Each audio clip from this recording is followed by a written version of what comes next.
CPA exam answer choices have a tell. Wrong answers talk with absolute certainty. They use words like always or never, regardless, void, cannot. Right answers might use those words, but then right after it, they'll hedge with something like unless or generally or most or may, but, those type of things. And that's not an accident. The real rules of accounting and law are full of exceptions. So a choice that allows no exceptions is usually describing a world that doesn't exist, and that answer option can be crossed off the board. So I'm going to do 5 real questions. Watch what the vocabulary does and watch it do the work. And stick around for number 5, because the version of this trick you've heard before will get that one wrong. So let's fire up the 5 questions. Okay. Read the stem first. Under general contract law principles, which statement is most accurate? Okay, so there's going to be 4 statements, and some of them are going to be kind of accurate. Some are going to be totally inaccurate. Let's find those totally inaccurate ones as quickly as possible. Before we even read the question, don't bother reading the question yet. A, Lena may avoid the agreement entirely because contracts made by minors are void. Very absolute word in there. I don't like A. Cross it off. Lena may disaffirm most contracts, but she must pay the reasonable value of necessary medical services. Okay, so most, that's good. Must, that's a word to watch out for, but it hedges right after. Must pay reasonable value of necessary. So I'm not crossing off B yet. It uses the absolute language, but it hedges right after. C, Lena is bound to pay the full contract price because medical services contract with minors are always fully enforceable. No. Absolute words, I don't like C. Lena is liable only if Bright Clinic can prove she misrepresented her age before treatment. I can't really cross that one off. It doesn't use absolute language. It doesn't feel right to me, though. Like she has to prove that she misrepresented her age before the treatment. I'm not crossing off D.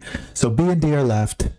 A and C are crossed off. I think I like B a little more. It uses may, most. I know it says must, but that's been hedged, and it just sounds like something a lawyer would say. Yeah, so why isn't it D? Misrepresentation of age can affect remedies, but liability under the necessary doctrine, proving age rests upon provision of necessary services. Okay, fine. We got it right. But the important thing is we got a 1 out of 4 chance down to a coin flip, and the coin flip turned out heads. Next question. Read the stem. Under U.S. GAAP, and assuming borrowing costs are evaluated separately, Atlas Controller wants the governing factor for deciding which of these startup period outlays belong in the line's initial carrying amount. Okay, so we're capitalizing something. Which factor should govern? Option A, whether the expenditure is directly attributable to bringing the line to the location and condition necessary for its intended use rather than training the staff. Okay, A sounds fine. I don't see any absolute words that would kill it.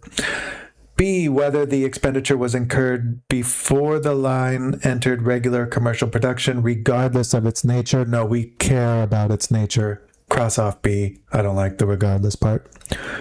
Whether management expects the expenditure to contribute benefits for more than one reporting period, even indirectly. So that's the even indirectly. That's sort of expanding the scope of what's capitalized, and the capitalization usually is collapsing the scope inwards, not outwards. I don't love C. I think I want to cross it off. D, whether the expenditure was needed to reach the line's targeted output and quality levels, even after it could operate. Even after it could operate. See, that's expanding it again. It's doing the same thing C is. Cross off D. I don't like that after it could operate part. So that leaves us with A, the only option left. We didn't even read the question.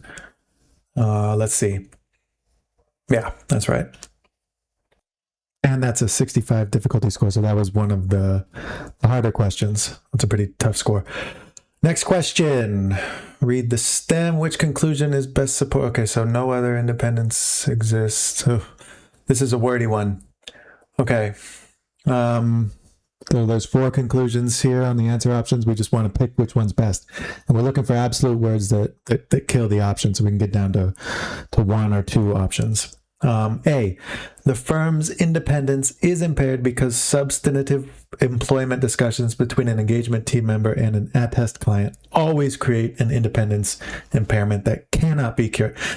Always create, cannot be cured. I don't like A. Too many absolutes, not enough hedging going on. Cross off A.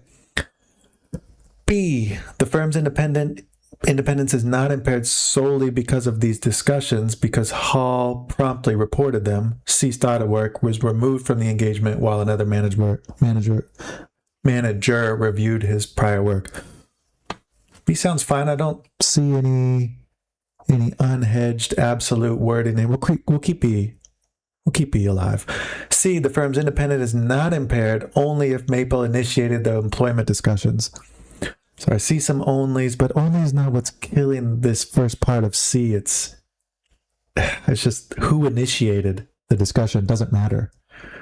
I guess that's content. That's not really, you're not able to eliminate an option based on absolute wording, but I know C can't be right because it doesn't matter who initiated in this circumstance. D, the firm's independence is impaired unless Hall completely terminated all employment discussions before the audit report was issued. Unless, completely, all, that's just saying always with extra steps. Cross off D. So the only one left is B after all of that, and that's right. Okay. Doesn't surprise me. Next question. Oh, another wordy one. Read the stem. Assume Redwood is preparing general purpose financial statements, not special purpose regulatory reports, under the conceptual objective of general purpose financial reporting for for-profit entities. What is the primary issue that should govern the content of those statements? Okay, so usable. A, whether the statements provide information useful to the existing and potential investors, lenders, and other creditors making decisions. So the users of the financial statements. Including assessing prospects for net cash inflows and management stewardship of the entity's resources. Nothing stands out in A for me to cross off A. I'm going to leave it open. B, whether the statements provide information useful mainly to regulators and management in evaluating compliance with law. I mean, regulators are a part of it, but not mainly to regulators. It's general purpose. Should be for the general audience. Cross off B. C, whether the statements are tailored to the needs of the most influential external user. So that's kind of the same as B. You're narrowing down the user base of the financials, and that's not an absolute, but that's not what governs the general purpose financial reporting. It's general purpose. Cross off C.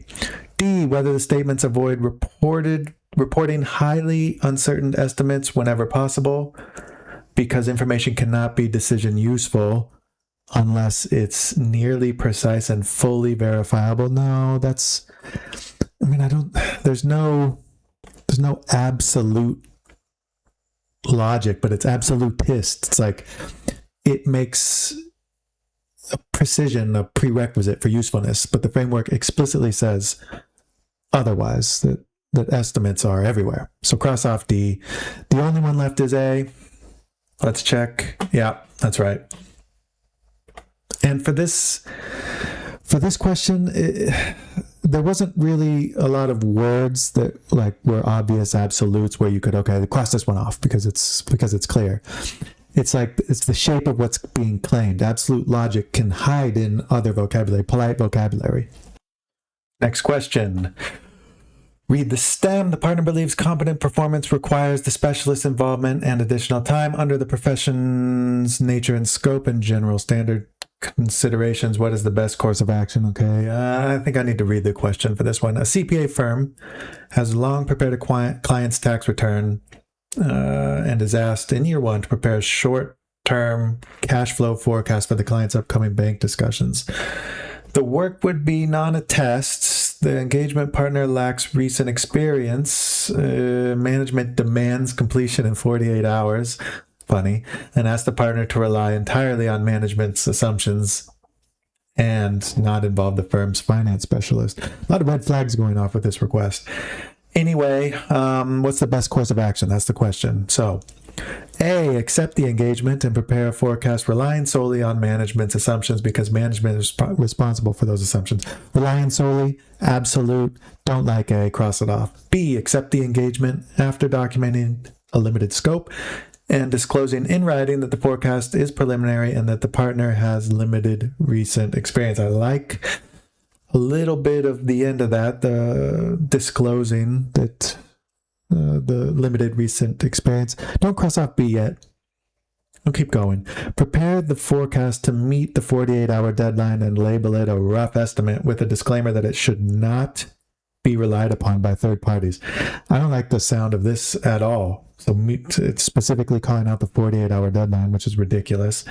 Label it a rough estimate, which I don't see why you would do that. And make a disclaimer that it should not be relied upon by third parties. And why are you even making any report if it's not to be relied upon? Cross off C, not because there's any absolutes, just because it sounds ridiculous to me. D, proceed only if the firm can obtain the needed competence and an adequate extension of time. Otherwise, decline the engagement. This is the only one that's given the secondary option of declining the engagement. It's also making reasonable assumptions. I still like B a little bit, but I like D more. So now that we're down to a coin flip, I'll just go with the one that I think is a little bit better. Yes, that's right.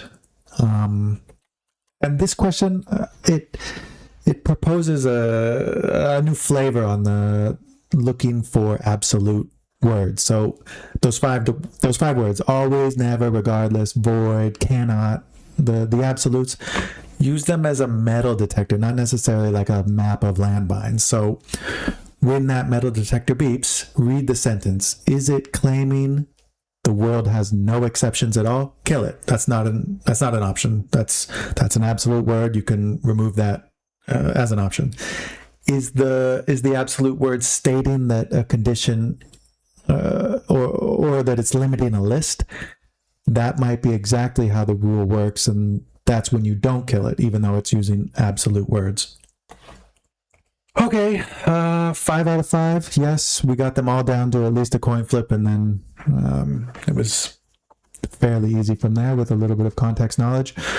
So, the words always, never, regardless, void, cannot. When you see them, that answer, you can treat it guilty until proven innocent. But the tell is the shape, not the word. Certainty about a world with no exceptions is what's wrong.